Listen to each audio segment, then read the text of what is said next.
Welcome back to FuzzyTek. I'm Fuzzy, and yeah, this is technical geeky nerdy stuff as usual. This is part 2 of creating the electronics inventory system. If you haven't seen part 1, what are you doing? We're going to today create the basic test area in the HTML side of things.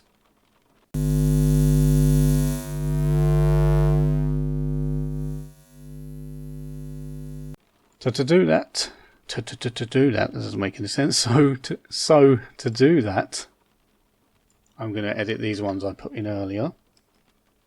So here, this will be the parts list. So parts, I'll probably call it parts list. And we don't need manage media or player settings. This is from a previous project. System settings, I will leave. So we've got parts list and system settings. Now if we check that out,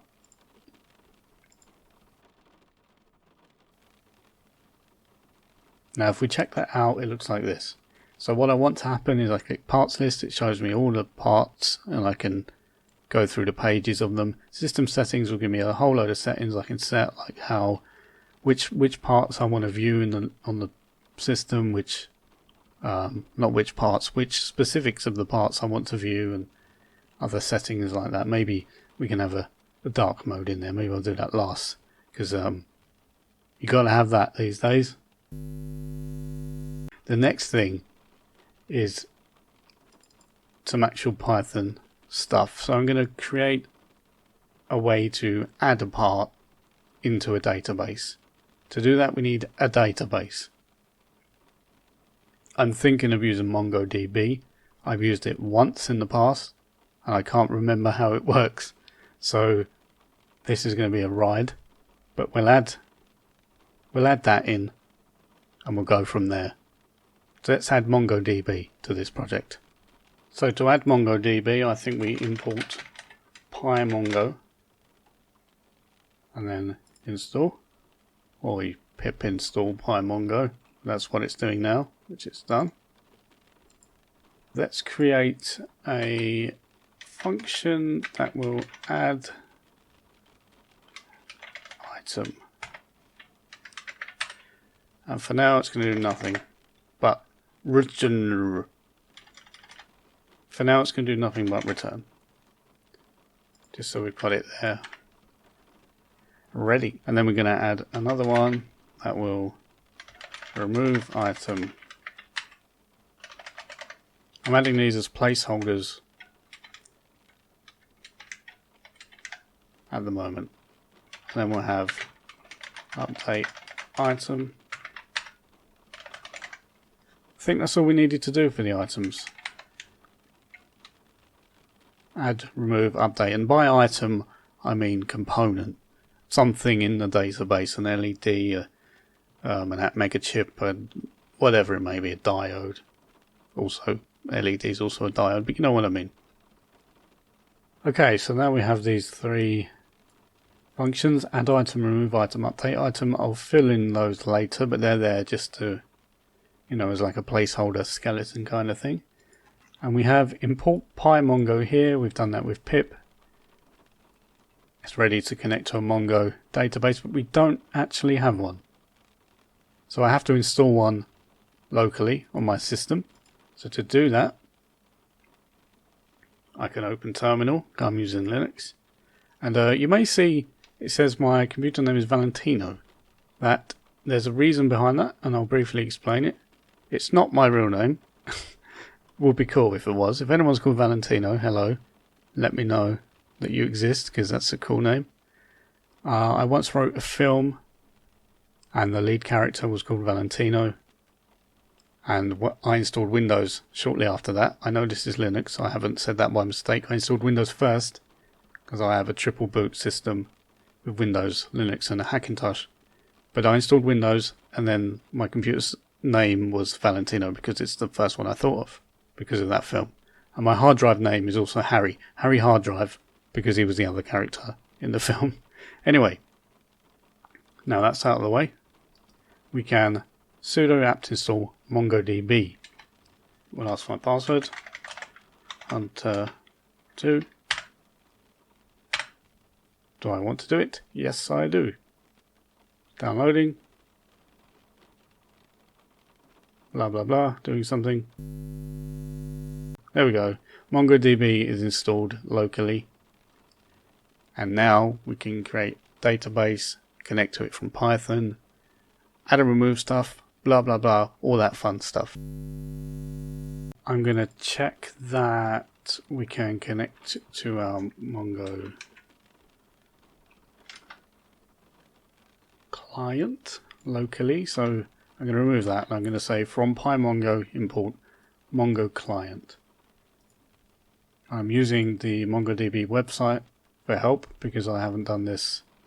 Well, I don't think I've not done it in a very long time. So Mongo client here will be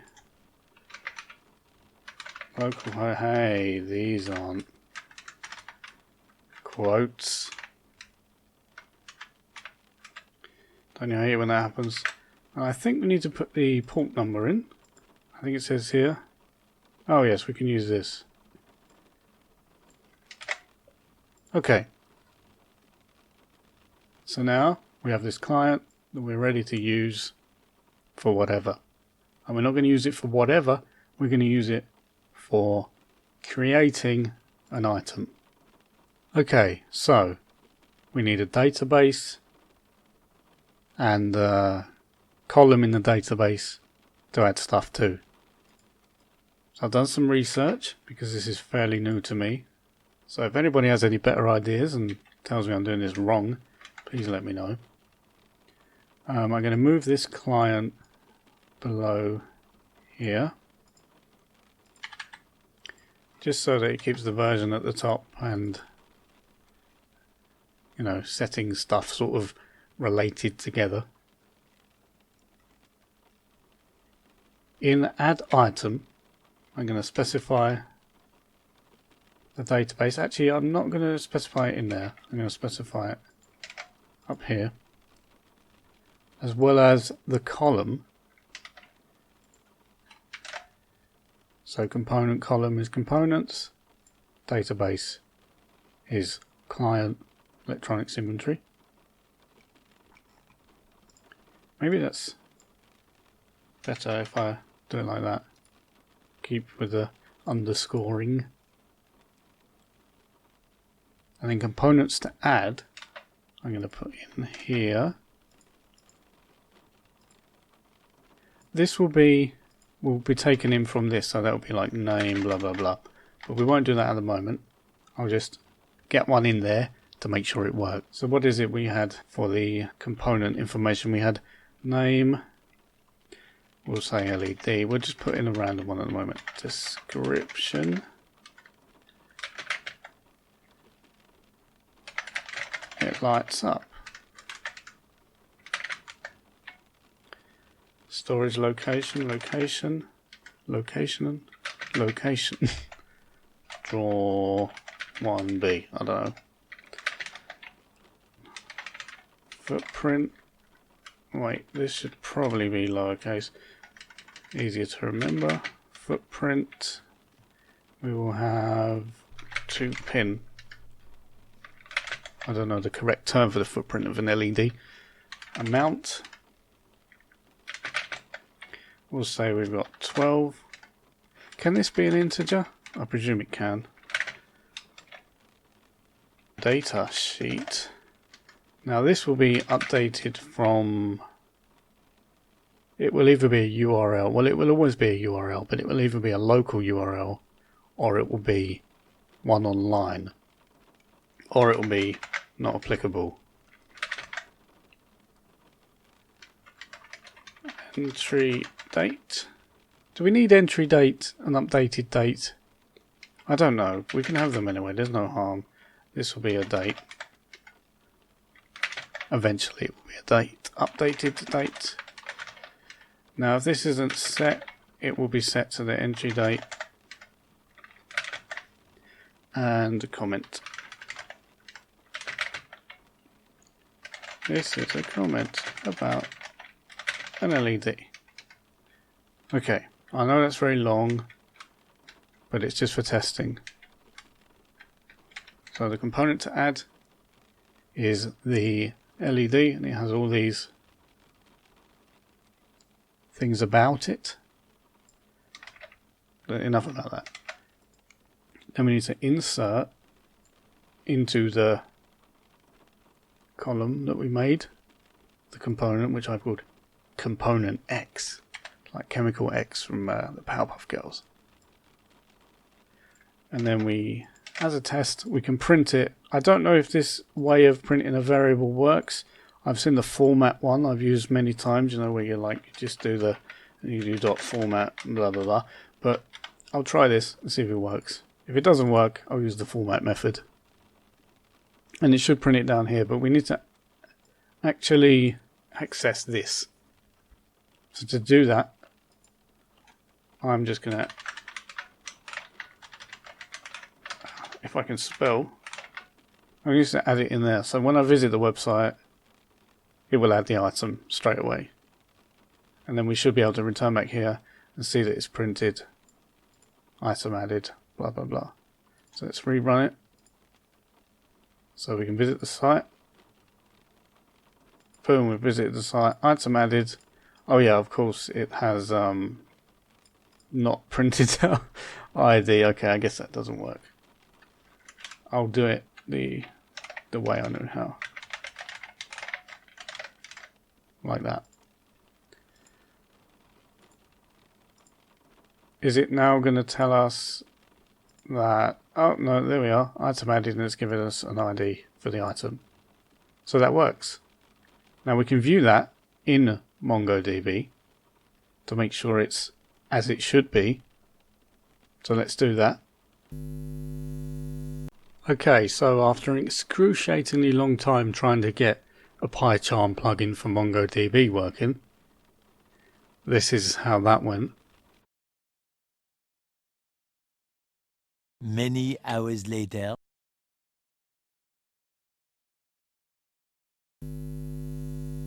I eventually found Robo3T, which lets me view the database. So here is the electronics inventory database, and in it we've got the collection of components, and in there we've got two LEDs because we added it twice.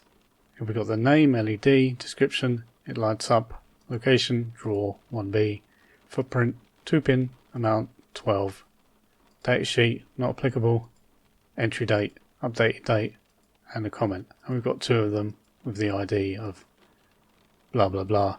So great, we can add an item. What about removing an item?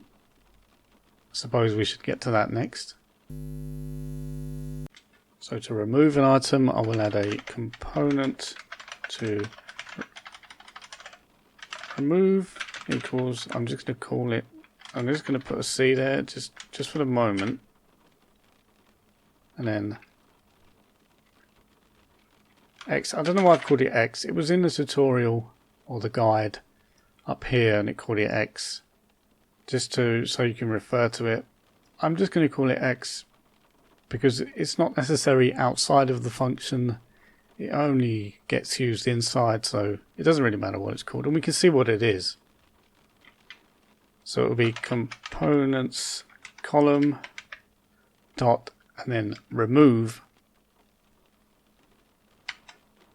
And then in here we put what we want to remove. We can put the ID. The ID will be stored in the table that the user accesses on the front end, which is me and anyone else who wants to use it. But I'm making this for myself mainly, but it will be open source if you want to tweak it or, you know, use it yourself. So this will go by ID,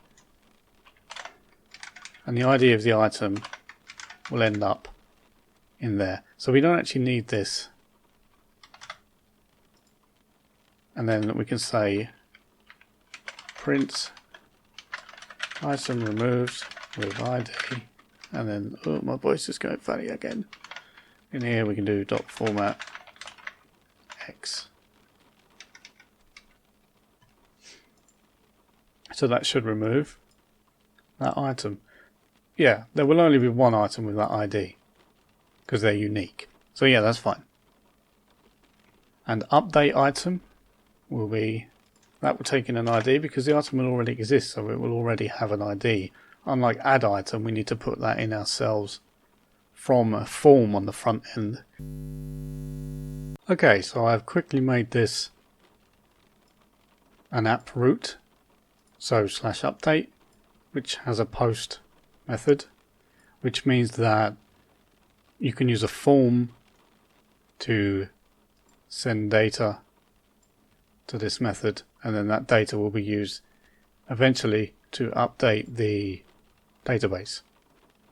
So to do this, I have included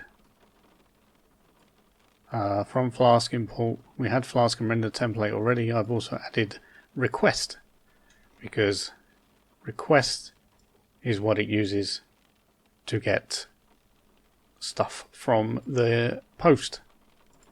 So I'll create a form on the front end that will just have a post ID in it. I'll use one of the ones we already have just as a test, and then see if we can update the name to something. Or we'll print it first to make sure it works, and then we'll try and update it and see if that works.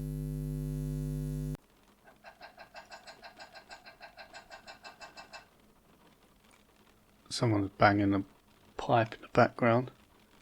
So form method is post. Why they keep banging pipes? And action will be /update, if I could spell correctly. So within this form we will have a button. This button will be like, I don't know, it will be type submit, which means it will submit the form, and it will just say submit. And we need an input field, which will, and the name of ID. It will also have an ID of ID. That may be a bit confusing, but if you know HTML, ID is similar to a class, but different. This isn't an HTML tutorial, but you know, whatever. And we'll have a label for ID. I don't need, and it will just say component ID. I don't know if this is exactly correct, but maybe. It might be correct. We'll see. That needs to go in. We'll run it. Oh yes, we have an issue here. Address already in use. Okay. Let me figure this out. And there's always problems with these kind of things. Always.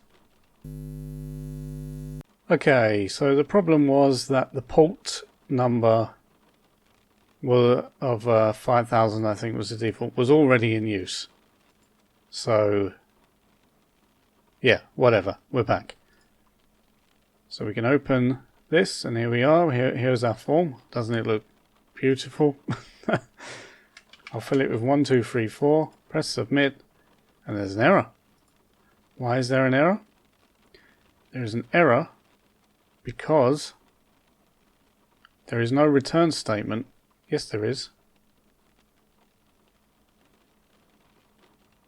No, there isn't. It doesn't return a render template or any of that stuff. So I think index. So it'll just go back to the main page again. Let's see.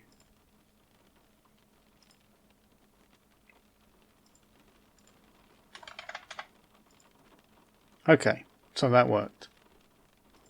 Let's look in here, and here we have our Oh, it's still adding a million items every time we load the index page. I'll have to get rid of that. But here we have our I don't know why I said it like that.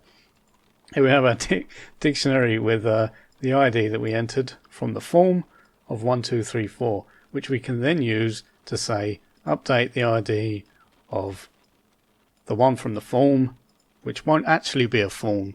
It will be, but it will be hidden. It will just be there because it's part of the data that we fill the front end with. You'll see what I mean when we get to it. It makes a lot more sense when you see it, I suppose. But yeah, there's our ID of 1234, which we got from the form. So now we can use that to update it. So let's update this ID, because it's handy that we happen to have that one there. I'm going to put it here so I remember it. And I'm going to put it into this form and use it to update our component to say something really obvious so that we know that it's updated. Okay, so I have created this. We've got our ID here. I've also stopped it from adding an item as soon as you visit the site. Otherwise we'd end up with a million LEDs whilst we develop the project. So what will happen now, when we press the submit button, it will get the data and then the ID from that data and update whichever component has that ID with this information. Now, you may wonder why I'm including all the previous information. That's because I don't want to have to determine what kind of information it is that we're updating and then blah blah blah.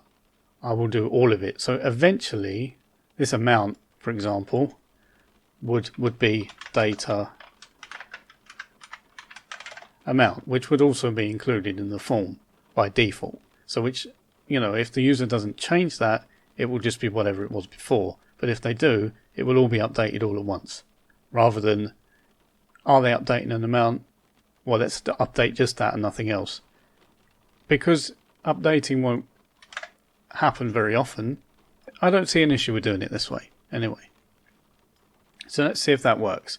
So I'm going to clear this. Not that I really need to. I'm going to copy this.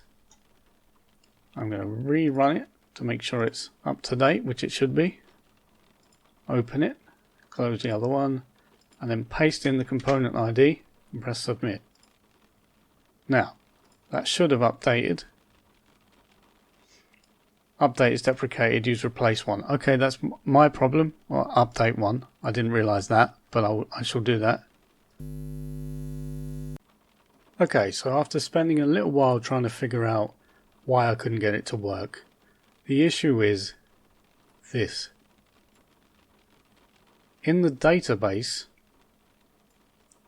it's not just saved as this string, it's actually saved as object ID bracket, then the string, close bracket. So I had to find and update the ID where it's this. And then it works. As you can see, Jeff is, hang on, let me open the right window. Jeff is now the name of our previously LED component. Also, I just realized I've been calling this component's column. It's not column, it's a collection. I do apologize, because it's collections, isn't it, with MongoDB. I'm used to using MySQL.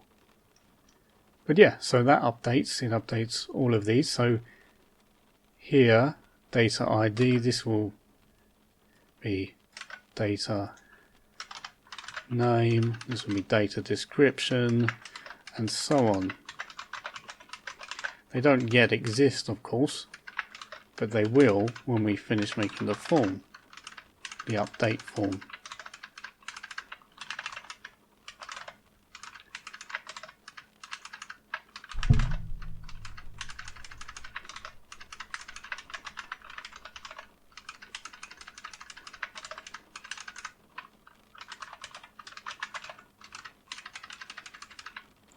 updated date won't be one of these, it will just be the date.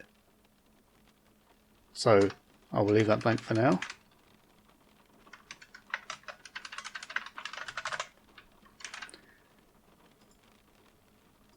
I have left this one blank because it will be the date, which will be from whatever the date is when we press update, it will go into here. So date equals date, and then we will set this, it won't be this, but it'll be date here.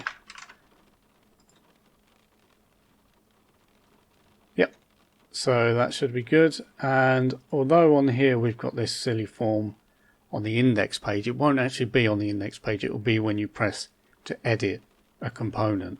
I don't know why I've done it this way around, as I've been saying for a while during these videos, but you know, I do it whichever way around I feel like doing it.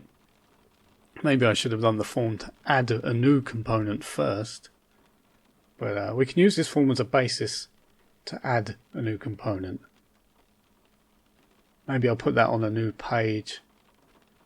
It will be a link to add a component in. So we'll go new file add.html, and then we can add a component. Have a form on here that will do that. The form will be like this, so I might as well just copy this, and then it will go /add, and we'll take the information from this and put it in the add form, similar to how we've done here. So we can have a method post on add up here.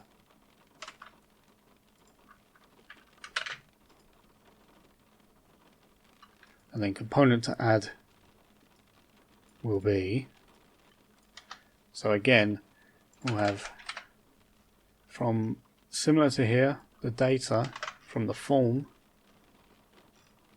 will, so the not description, the name will be data name, and so on.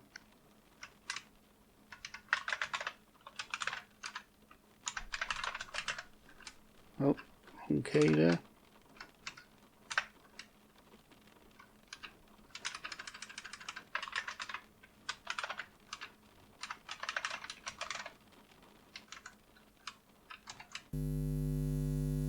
It might be good to do it here and check that they've put something in, but I'm not going to. It's not really a public facing piece of software. It's only for the user on their private system. You know, it's a very simple thing, so I'm not going to worry about that at the moment, or even at all. I don't know.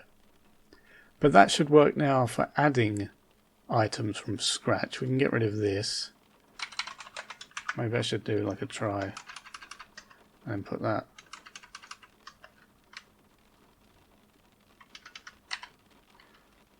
I'll sort that out after, I think. I won't bother with that at the moment. I'll make sure it all works and then I'll tidy it up a little bit afterwards. So again, data equals request.form.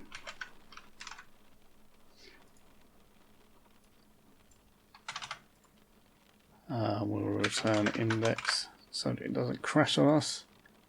We'll add a form that will go to /remove. So we'll use this one as a test one all the time. So we'll go remove, and then the ID it will remove will be whichever we put in there. So let's run it.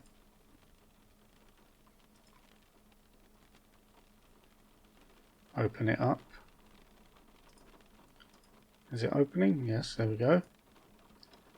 You can see I've been doing some research, as I always do research. Nobody claims to know everything. So we've got this here with the ID of this. So we put this into here and press submit. I can go back to here, not this one, this one. It should have removed it. I don't know if I've done it correctly.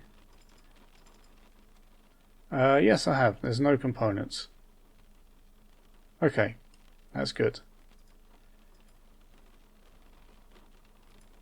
So this remove function works fine. I will make it better, you know, with try if didn't successfully remove, say didn't remove, things like all that, you know, error handling stuff I'll do as a separate part. But for now, I think this inserting and updating data, these won't work as is because we haven't made the form for them. You know, the data amount and all of those don't actually exist. Even date, we'll just say date here, but you know, the rest of this I will create the forms for and all that kind of stuff in the next video, I think. And I will also make the date work. Maybe I can do that now. So date equals, and then we need to import this name, date time. So that should now be up here. Import date time, yes. I also had to import object ID so that this would work. Well, this one actually, but yeah, so they all work. So that's the date.